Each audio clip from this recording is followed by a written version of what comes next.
tarde a todos. Primeiro de tudo, eu quero dizer da minha gratidão, da alegria de estar aqui. Tenho que dar os parabéns para a página. O evento está muito bem organizado, está sendo apresentado pela internet, né, para quem não pôde vir, quem quiser manda perguntas também. Genial, genial.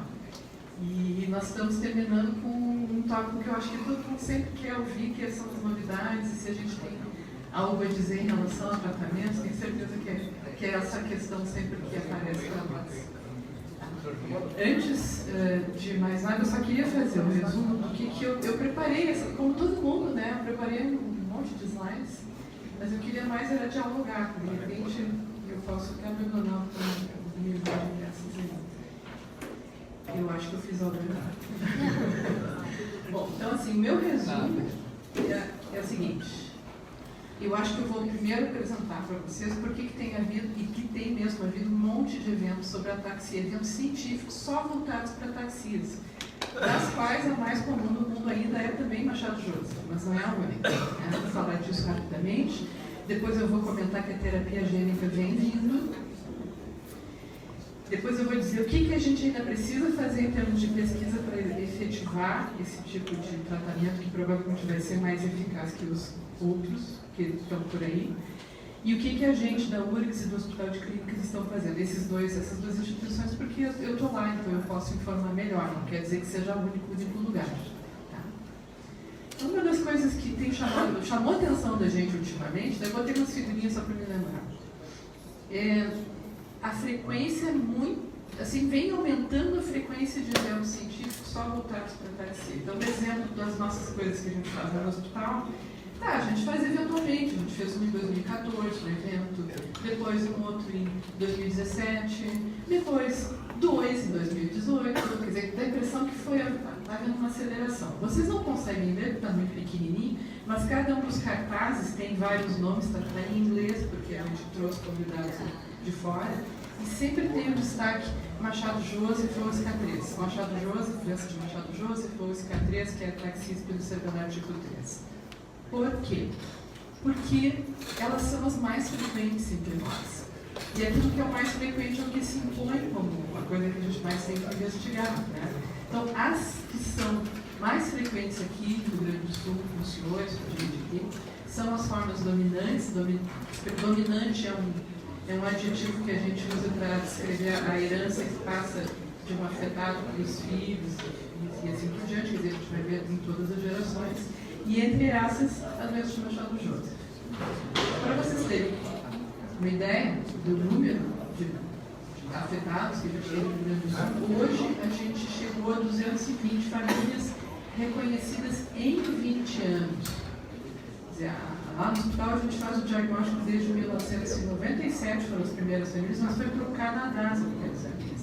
No hospital foi a partir de 2000. Dentro dessas 220 famílias com o Machado Joseph, a Ana Carolina, que está lá fotografando lá atrás, ela e a gente levantou o número de 712 pessoas sintomáticas que estão vivas em julho de 2019 no Rio Grande do Sul. 712 pessoas. Tá? Então a gente já tem até uma ideia de mapa, onde é que são as cidades onde ela é mais comum. Essas bolinhas ali, o tamanho delas significa quantos afetados por habitantes tem. Não quer dizer que a cidade é grande, quer dizer que a cidade tem mais afetados por população do que outras. É o tamanho daquela bolinha preta. Depois de Machado Joseph, a SK2 é a segunda mais frequente. Eu não sei se tem pessoas interessadas aqui, mas é a segunda mais frequente. Depois dela, a SK10. Depois dela, a SK7, que a Marcela comentou. E por ali, no meio, parecido com a SK7, a taxia de Friedreich, que eu também não sei se tem alguém muito interessado aqui na plateia. Ótimo.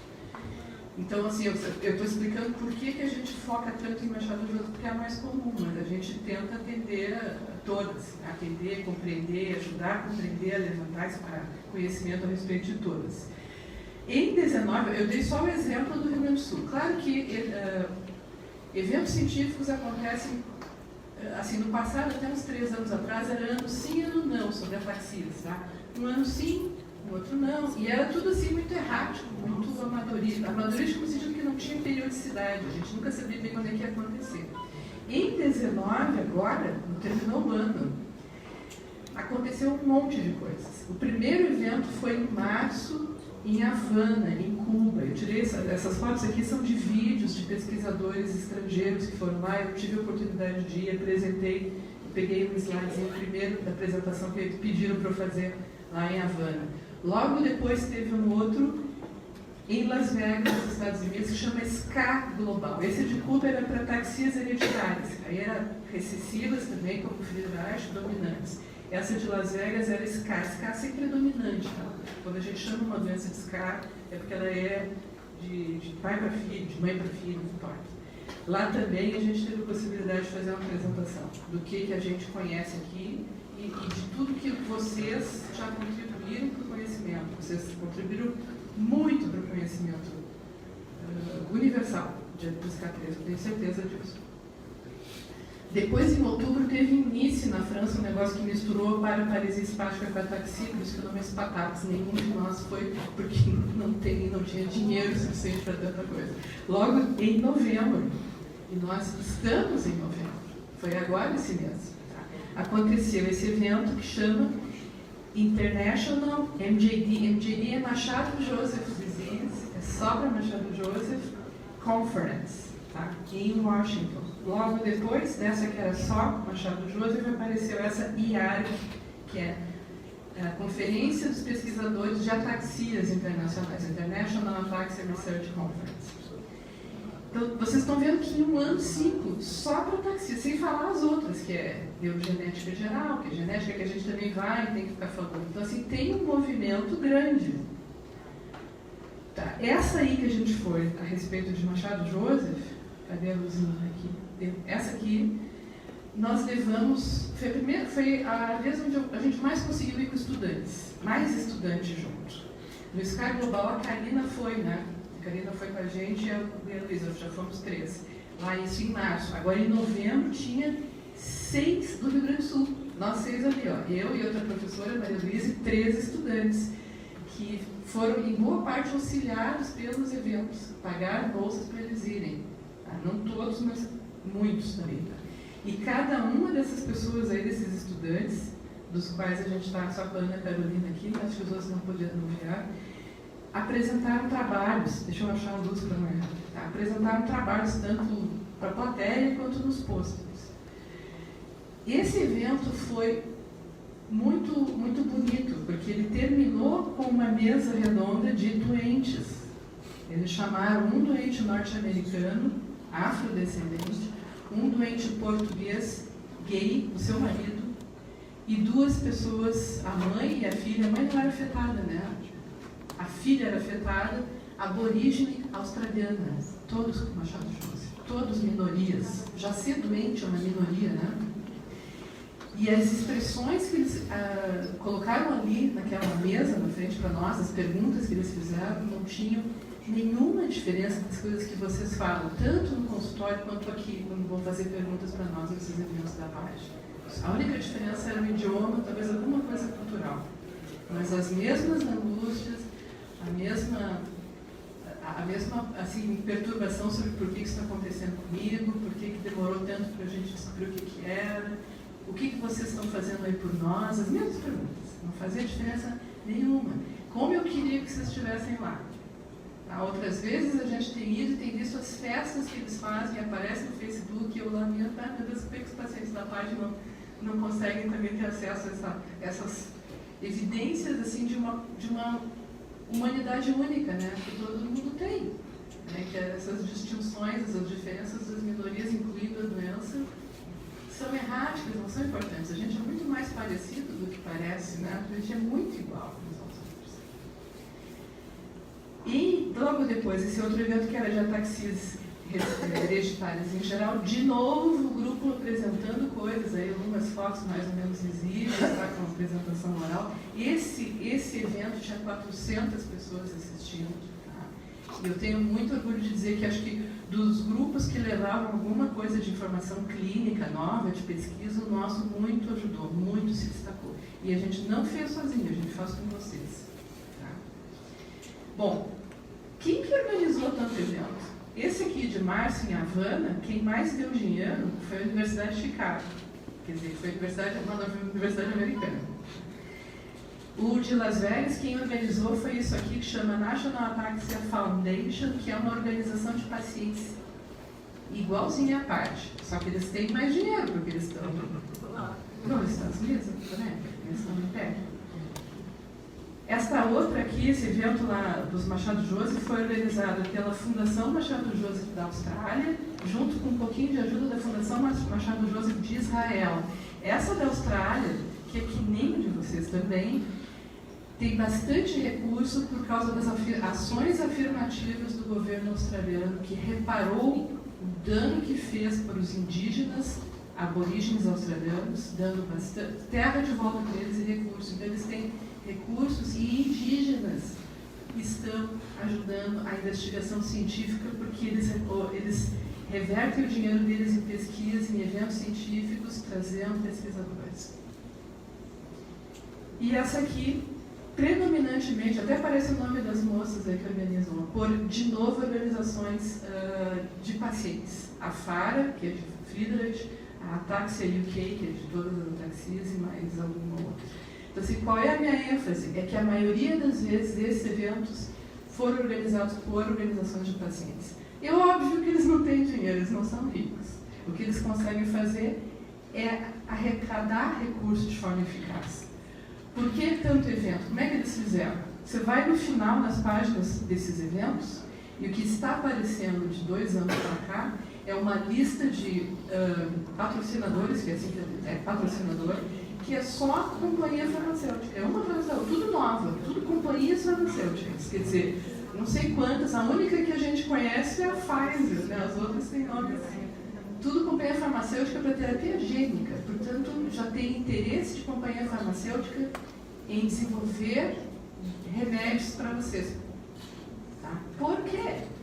O que aconteceu de diferente? Agora eu vou mostrar uma coisa bem assustadora. Para os estudantes é assustador, para vocês então também deve ser, tá? Para mim também é. Isso é um esqueminha pequeno, não completo, do que acontece, que a gente acha que acontece dentro de uma célula de quem tenha doença de Machado Joseph, daqui o gene que começou. Tá? É um monte de coisa. Tá? E aí cada lugar, cada coisa que a gente inventa ou supõe, remédio, manejo terapêutico, abordagem terapêutica que a gente acha que possa resolver, pode ter um passinho desse, vai ver que é aqui, se eu der lítio, o lítio que a gente fez nisso aqui, uma das coisas que ele poderia cumprir aqui, é aumentar a autofagia. Ou pode ser aqui, na sinalização do cálcio, etc. Ou seja, a físio, o mecanismo das ataxias, de todas elas, as hereditárias, estou dando exemplo do Machado Joseph, é complexa. O mecanismo é complexo. O mecanismo envolve um monte de parada que acontece dentro do neurônio. E isso é até uma das explicações por que está sendo difícil até o momento de desenvolver tratamento. Então, quando tu vais para perguntar para a racionalidade humana qualquer, o que é mais provável? Qual é o lugar onde eu mais provavelmente vou ter sucesso? Se tudo isso aqui pode estar envolvido. Imaginem, eu vou fazer uma figura de retórica bem ridícula, não acontece na minha casa. Vocês têm um abacateiro do lado da casa. O abacateiro cresce, o abacate cai, fura a telha, cai, não, né? E aconteceu comigo. O que a gente pode fazer? A gente poda o abacateiro. Daqui 1 ou 2 anos ele cresce e acontece de novo.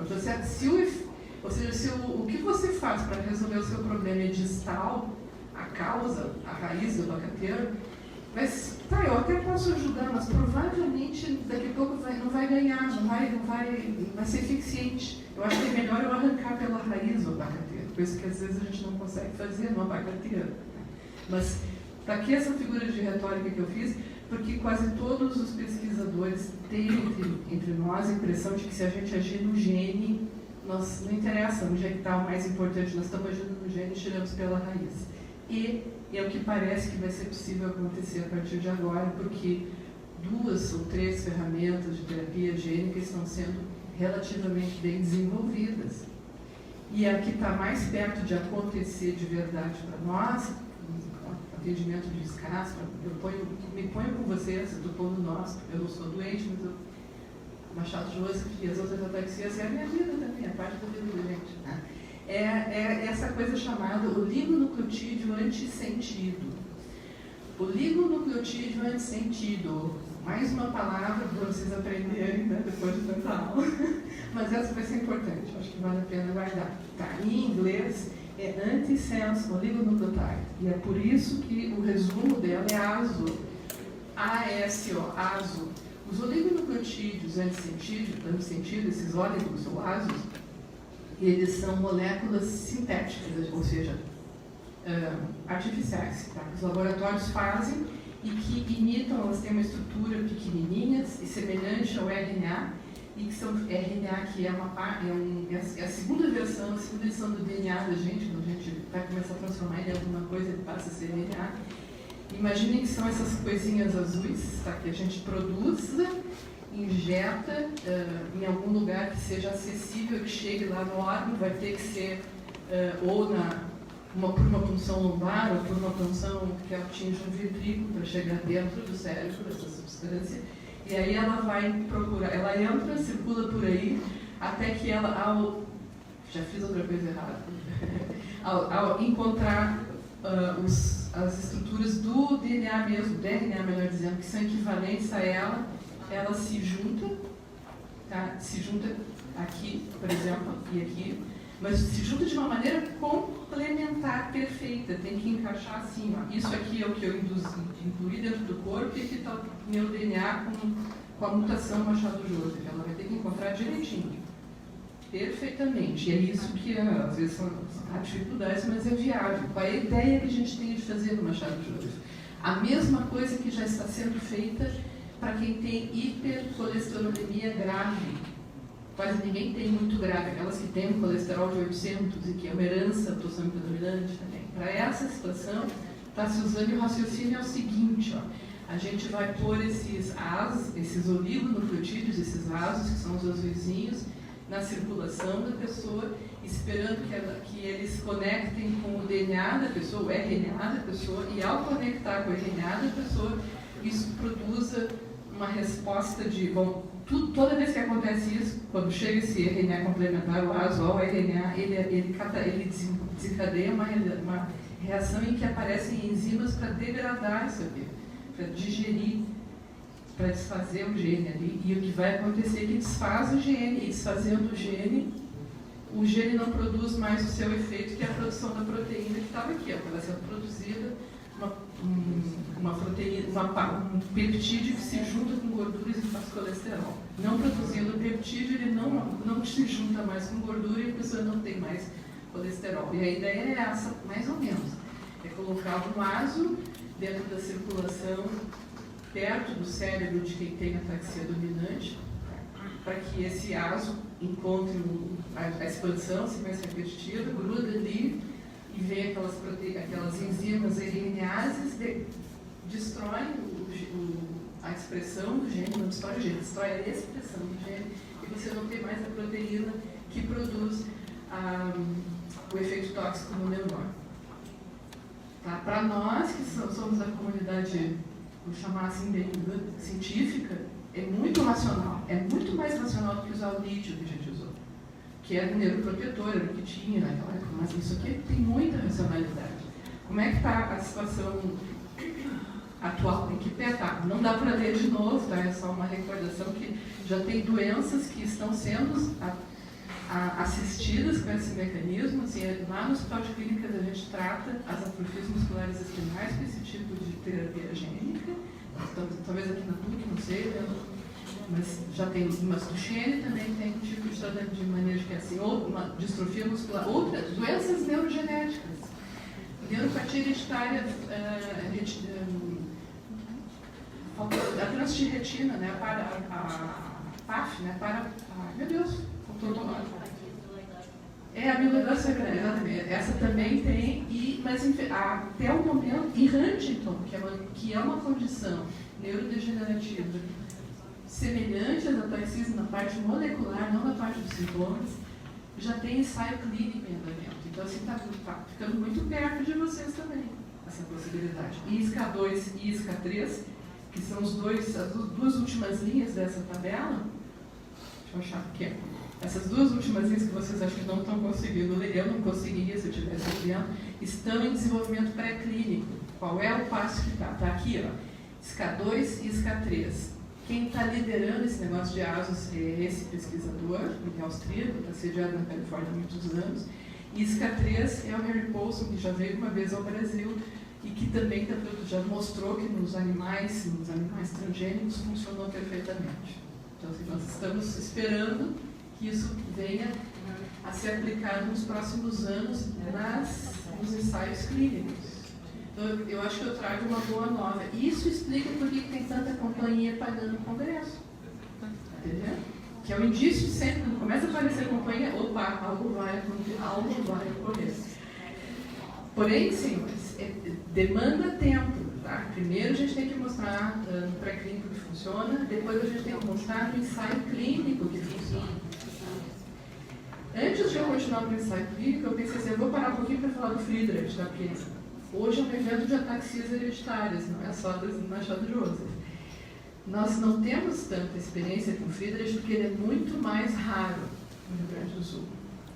Tá? O ano passado, a Helena Fussiger, que está atrás da senhora, tá? Ela terminou o mestrado dela, ela encarou o desafio de levantar todos os casos de Friedreich diagnosticados no Hospital de Clínicas, que até onde eu sei é o único lugar no SUS que faz o exame, que faz o diagnóstico de Friedreich no Rio Grande do Sul. Isso quer dizer que todo mundo, mais cedo ou mais tarde, alguém acaba passando por nós lá. Alguém que tem essa condição. Muitos dos médicos encaminham os casos para a gente fazer o diagnóstico. Então, assim, em 20 anos, tá, a Helena não achou mais do que 33 afetados. É bem menos comum. Tá? E aí ela foi capaz também de levantar, de novo, aquela coisa assim de qual é por população. A gente mostrou que nas populações estudadas, o Rio Grande do Sul é uma das que tem menos Friedreich. Parece um pouco, sei lá, com partes do norte da Itália, isso, né? Parece assim. Tem mais do que na China, que não tem mesmo. Na China não tem Friedreich, mas tem muito menos do que outras partes do mundo. Ele é bem menos comum. Em relação ao tratamento, esse IARC, esse evento que chamou, esse de Washington, viu, era mais da metade das palestras eram sobre Friedreich. Né? Era só Friedreich. Por quê? Porque tem um monte de possibilidades terapêuticas. Olha a quantidade de medicamentos que eles estão testando. Cada coluna é assim, aqui está disponível já para paciente, só não tem nenhuma. Porque demora para ficar disponível. Para ficar disponível, as agências regulatórias dos Ministérios da Saúde têm que aprovarem. Para aprovarem, você tem que mostrar a eficácia no ensaio clínico de fase 3, de fase 2, de fase 1. E antes de fazer os ensaios clínicos, a gente tem que ver nos pré-clínicos. Estão entendendo todos os passos, né?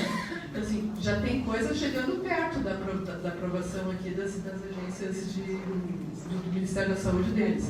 E essas substâncias aqui são aquelas que aumentam a função da mitocôndria ou reduzem o estresse oxidativo. É tudo mais, assim, distal acontecendo. Não é tão... Não, distal no sentido assim, é aquela coisa de podar o abacateiro em vez de arrancar o abacateiro.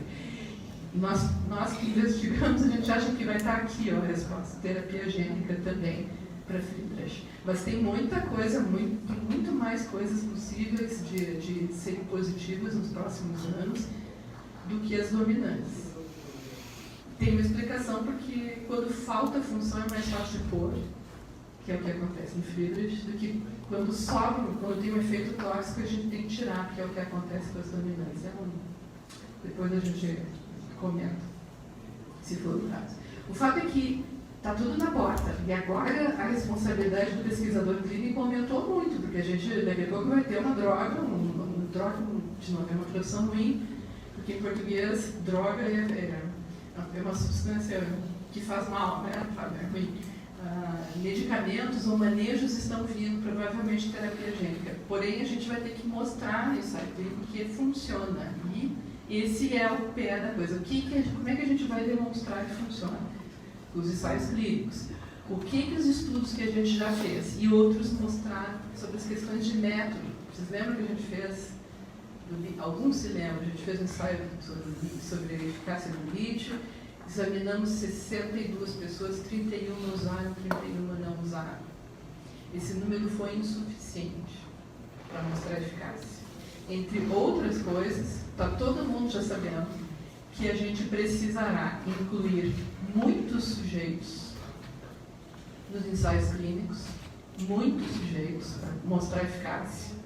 E a segunda coisa é que nós vamos precisar de a maneira para medir a mudança, a piora da doença, a mudança da doença, não vai dar para ser só a escala clínica, aquilo que a gente fica desalinando vocês, né? Ande assim, aí a gente pega o martelo, a gente pede para fazer o mesmo, né? Aquelas coisas. São muito boas, são essenciais, mas elas não serão suficientes. A gente vai ter que descobrir uma outra maneira de medir a progressão da doença. Isso já está claro para toda a comunidade de pesquisadores. E que mais? Tem mais um aspecto que não fomos nós que levantamos, não fomos os clínicos que levantaram, mas sim o pessoal da pesquisa básica. É que nós vamos ser eficazes no tratamento se a gente começar o tratamento antes dos sintomas começarem. Nós vamos ter que começar a recrutar, convidar os pré-sintomáticos, os pré-atáxicos para participarem de pesquisa. E a gente já faz isso há algum tempo. E a gente tem muita gratidão. Eu não sei se alguém aqui dentro tem experiência das famílias. Nós temos, eu não posso ficar perto dos pré-sintomáticos porque, enfim, tem que ser os pesquisadores diretos. Mas a gente já fez isso com doença de Huntington, com a SK7, estamos fazendo com o SK3 e vamos em breve começar a fazer com o SK10 também. E a participação das pessoas em risco, aceitando, topando participar de pesquisa, é genial. A gente fica muito grato assim, pela abertura, pela generosidade das famílias e dos afetados em participarem das descobertas que depois vão beneficiar não só a eles, mas a todo mundo, né? A toda a comunidade. Tá? Quais são, então, em resumo, os desafios da pesquisa clínica nas escalas hoje em dia? Medir as mudanças neurológicas com um instrumento diferente do exame neurológico, incluir muitos sujeitos e incluir portadores em fases pré-sintomáticas. Bom, o que a gente está fazendo aqui no Rio Grande do Sul? Acho que está devagar, né? Eu aperto e não acontece nada. Agora sim. Primeiro, a gente está participando dessa busca que é universal. Universal? Na Terra, né? Não é no universo. Busca de novas medidas de mudança e estudos em sujeitos pré-sintomáticos. Tem 3 grandes estudos nesse sentido. Tem esse estudo aqui, eu só mostrei o logo para, se vocês forem para a internet, identificarem, que envolveu a Alemanha, Inglaterra, Irlanda e Portugal, já terminou, ele chama ESMI. Tem esse outro que é grande, que daí terminado esse ESMI, eles migraram para uma coisa que junta Estados Unidos e Europa, no REDSK, SK3 e esse SK3. E tem o do Rio Grande do Sul, o nosso. Tá? E esses 3 não tem muita diferença nem de delineamento. É curioso que todo mundo pensa parecido. Não é curioso. É incomum alguém pensar sozinho em 6 milhões de habitantes, né? Não é possível, né? A gente não pode ser tão original. Mas eles são muito parecidos e os tamanhos das pessoas que estão entrando são parecidos. A amostra que a gente chama também são parecidos. É uma satisfação ver isso, né? Fico bem feliz. Assim, né? Bom, então vamos falar do nosso, né? Do BIG. Se eu acertar o botão. Então, assim, Big Projeto, né? Não é Big Projeto, na verdade foi um alemão que se ofereceu isso aqui. Biomarcador, tem em inglês, não interessa.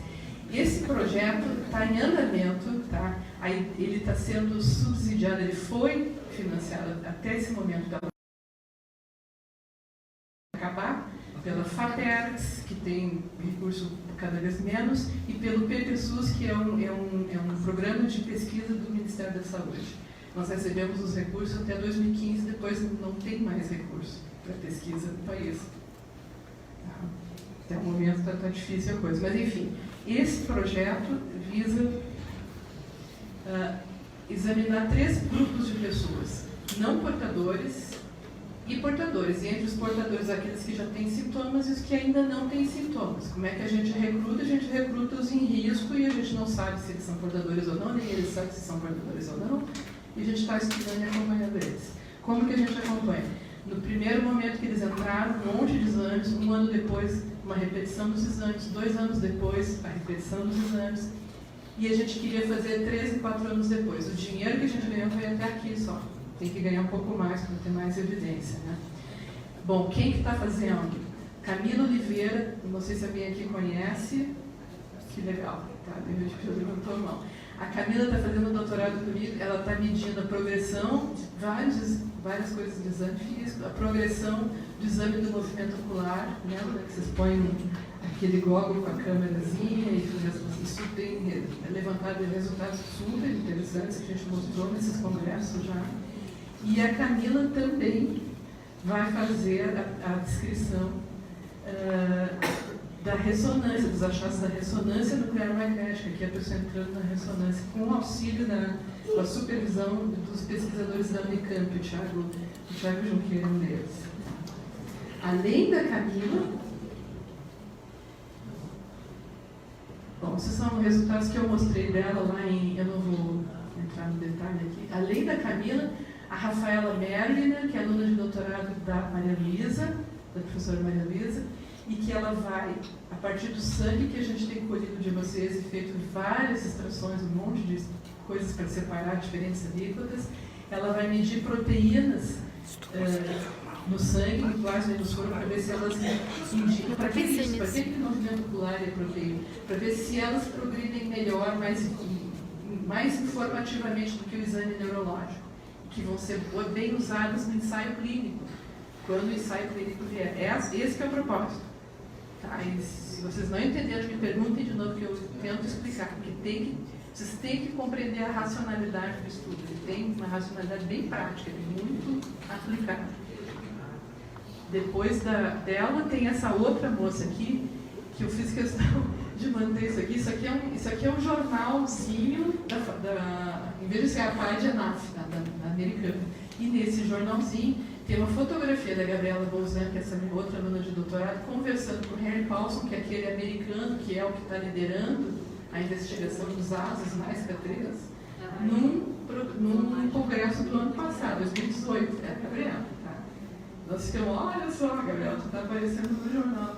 E ela participa do BIG, examinando os aspectos de qualidade de vida e psicológicos também, de progressão, para aproveitar isso de novo nos ensaios clínicos. Hoje em dia a gente não faz ensaio clínico sem mostrar que a melhora que o remédio produz repercute na qualidade de vida da pessoa. Não interessa se o olho desviou mais ou menos, interessa se a pessoa se sentiu melhor com aquilo ou não. Além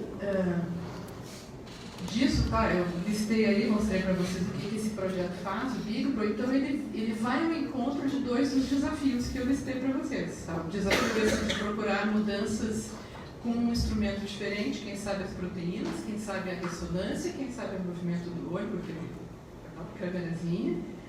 A gente também está incluindo os portadores em fases pré-atáxicas, a gente não está convergindo para esse raciocínio aí de pesquisa. Mas tem a questão de como que a gente vai ajudar, incluindo muitas pessoas. Se a gente tivesse recursos, a gente incluiria muitas pessoas sozinhos, porque eu acabei de dizer que tem 710 sintomáticos. A gente tem a maior população de Machado de Assis do mundo, eu acho. Tem mais aqui do que outros lugares. Mas o que falta aqui é a distribuição de renda justa para que o recurso chegue para aquelas pessoas que precisam, solidariamente. Né? Então, assim, o dinheiro da pesquisa sumiu. Então, a gente tem que fazer pesquisa bem pequenininha, porque é o que tem, né? Mas tem como resolver isso. Qual é a maneira de resolver? São os projetos multicêntricos, mais de um lugar trabalhando junto. É complicado, mas vai ter que ser assim. Então, existem hoje em dia 2 plataformas. Essa aqui se chama SCA Global, que vai reunir diferentes pesquisadores das partes do mundo que quiserem participar em pesquisa clínica em SCA. Então, a gente vai colocar os dados dos pacientes, se os pacientes autorizarem, porque daí a plataforma deixa todo mundo pronto para quando sair o ensaio clínico ser recrutado e assim por diante. Tá? Eu estou fazendo parte desse comitê gestor também desse SCA Global. E além do SCA Global, tem esse que foi lançado em Cuba, que chama Pan American Hereditary Ataxia Network, a gente fez esse evento em Havana e a gente quer fazer o próximo em Gramado, trazer os caras para cá. Oi? Além disso, essa equipe de estudantes, que é pequena hoje em dia, tem feito muito as outras coisas. A gente tem estudado o que muda o quadro clínico, o que protege, o que desprotege. E a gente já mostrou para o mundo algumas coisas interessantes. Eu só vou citar uma porque eu acho que ela é bem do interesse de vocês. Machado Joseph. Esse estudante aqui, o Eduardo Matos, tá? E a Vanessa Leotti, que é uma bioestatística, e eu e uma outra parte da equipe, mostrou, por análise de tudo quanto é paciente Machado Joseph que já foi publicado, que no Rio Grande do Sul, melhor dizendo, não é só no Rio Grande do Sul, os Machado Joseph do Rio Grande do Sul e de Portugal, e os nossos, aqui a gente faz todo mundo descendente de português, começam um pouquinho depois do que os outros Machado Joseph. Começa um pouquinho depois a ataxia de Marshall. Para cada tipo de mutação, a gente tem o tamanho da mutação de vocês, né?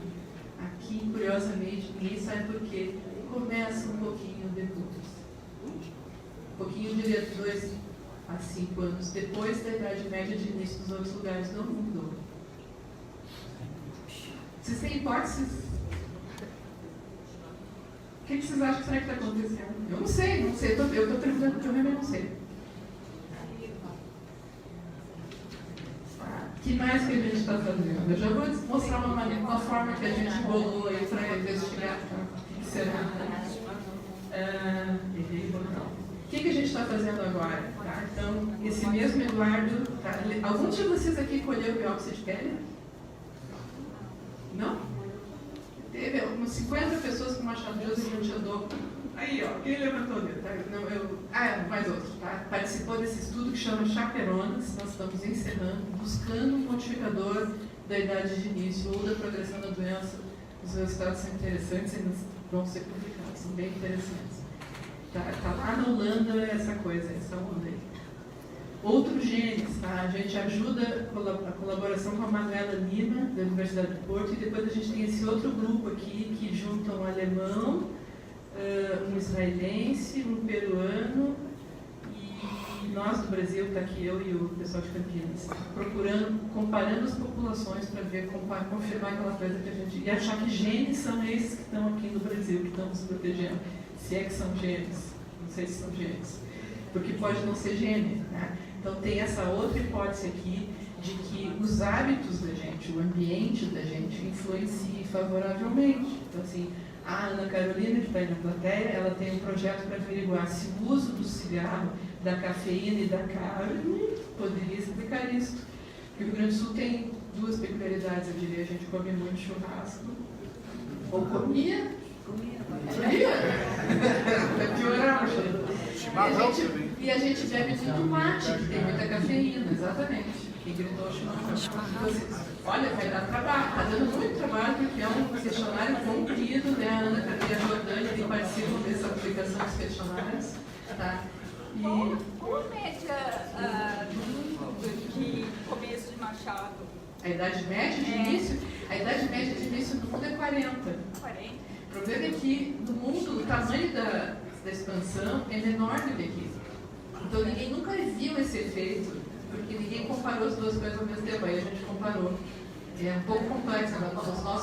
As nossas mutações aqui são grandes. Então as pessoas ainda começam cedo, não começam tarde, né? Mas se elas fossem europeias, começavam mais cedo ainda. Essa que é a verdade. Tá? Além disso, tá? Jesus, vocês têm olha esse negocinho aqui chato. Meu dedo é muito grande hoje. Ainda tem a SK2 também, que talvez tenha alguém interessado aqui na plateia. A SK2 foi muito estudada, só que já acabou essa parte do estudo pela Thaís Monte. A gente fez publicações bem importantes que estão sendo sucedidas de interrogações por outra parte do mundo. Mas agora para a SK2 é o Lucas que está estudando as origens ancestrais e coisas assim de seleção natural, ele é geneticista. Tá? E estão vindo pesquisas sobre SK10, que vai vir um dinheiro dos Estados Unidos, não vai ser de lucro aqui, E SK3 fala que nós vamos averiguar se medindo a maneira como vocês falam não é melhor de medir a progressão da passagem do tempo do que o estudo neurológico. Tá? Então, gente, é isso que a gente tem feito. Agora, a gente tem que ter como é que eu vou dizer? O médico é um profissional muito pragmático, né? A gente faz uma coisa, às vezes, sem pensar direito no que está fazendo. Isso que eu quis dizer com ser pragmático. É claro, é importante ser, mas a gente tem que ser meio filosófico também na vida e se perguntar por que nós estamos fazendo as coisas. Né? E eu acho que a razão principal, inclusive esse aqui é um exemplo, né? É que o que a gente... Assim, o foco tem que ser sempre esse. Tá? A gente quer fazer pesquisa prática, aplicada, porque a gente quer melhorar a qualidade de vida das pessoas em geral e dos antáxicos em particular.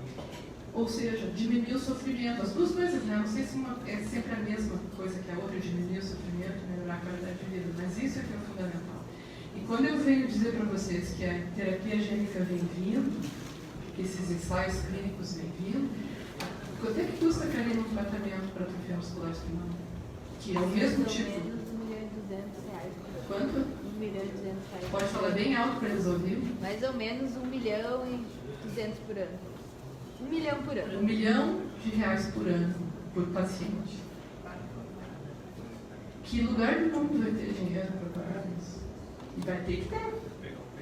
Será que custa tudo isso? Quem é que vai pagar? Quem é que vai ter condição de pagar? Vão ser os países com mais acesso aos recursos, com mais igualdade social, né? Esses verdes. Esses que estão em vermelho. Então, assim, é uma preocupação minha. Levei esse mapa também, porque olha, como é que nós vamos fazer para ajudar a equidade, as pessoas terem o mesmo acesso aos avanços tecnológicos. Né? E aí, assim, o futuro é a gente tem que garantir o acesso ao diagnóstico e ao tratamento igual para todos. Tá? Uma das outras coisas que me recorda é que a Karina começou a tarde de hoje falando sobre teste preditivo. A gente levantou, a última vez que a gente levantou foi em 2014, eu não me lembro quantos fizeram, não é muita gente que faz. Tá? Para os Machado Joseph, os filhos dos doentes, são 10% os que nos procuram para fazer teste preditivo, os outros 90% não procuram porque não querem saber. Agora, na hora que tiver tratamento que custa R$1 milhão por ano, todo mundo vai querer.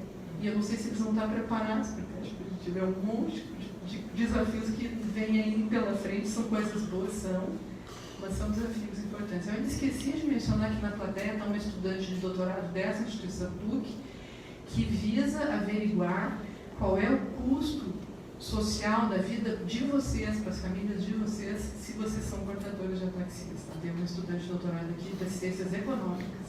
Tá? Então, vocês vejam como a academia está ajudando a vocês e como vocês ajudam o conhecimento humano também participando dessas pesquisas. Eu acho que isso aqui não tem igual, sabe? Eu gosto muito de vir falar sempre e assim, de reconhecer o papel da PAG, tá? A PAG que fez essa reunião e que fez inúmeras outras. Tem gente que está aqui na plateia, tem gente que já nos deixou, mas o exemplo de vocês vai sempre comigo, viu, no meu coração, e é parecido com esses outros aí, australianos, americanos, que vocês não são diferentes, porque vocês são diferentes porque vocês não falam inglês, tá? Só isso.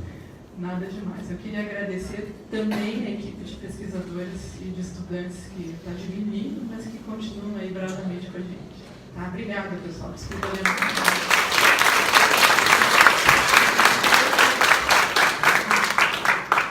Nós queremos ver se tem pergunta para a doutora Laura.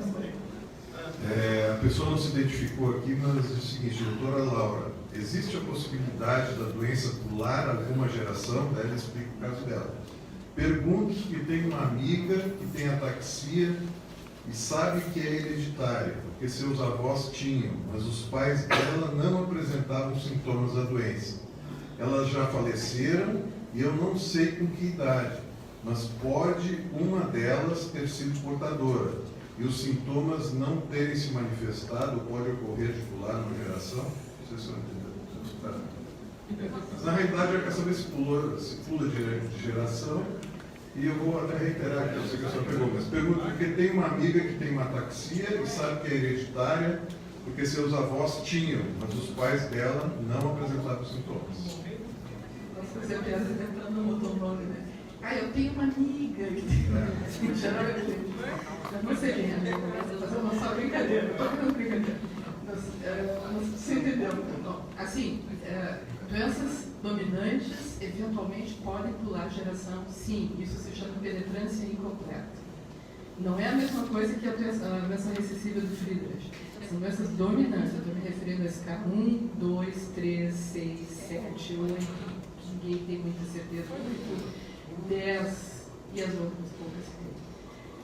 No Machado Joseph quase nunca, porque a penetrância é muito expressiva, mas tem outras que acontecem. Por exemplo, a escala 10 pode acontecer, a escala 2 pode acontecer, a pessoa falecer antes da doença aparecer. A idade de início dessas formas dominantes é muito variada.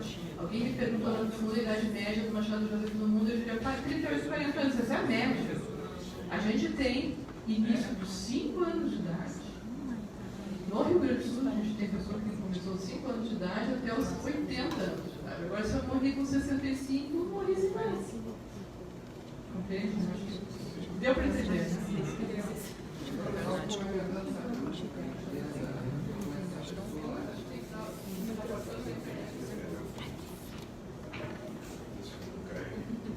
A pergunta dela se realmente pula a geração, no caso. Então, pode não ter se manifestado nos pais, mas eles eram portadores, né? Essa acho que pode acontecer de não ter sido manifestada, né? E a outra? O que pula é a manifestação. O gênio não pula. Aliás, claro, o gênio pula para mim. Ele é meu filho, aí eu faço o filho dele. Depois, se a nova terapia, aí não se refere exatamente qual delas que a senhora apresentou, vai estacionar a doença ou indica uma regressão dos sintomas existentes? Possivelmente não, Machado Joseph. Só pergunta boa, né? Não, boa, de fato, eu estou valorizando a pergunta. Eu vou dividir a resposta de duas maneiras. Tá? Tudo que a gente quer é encontrar algo que cure. E curar significa sustar, suspender e retroagir, quer dizer, recuperar o que foi possível.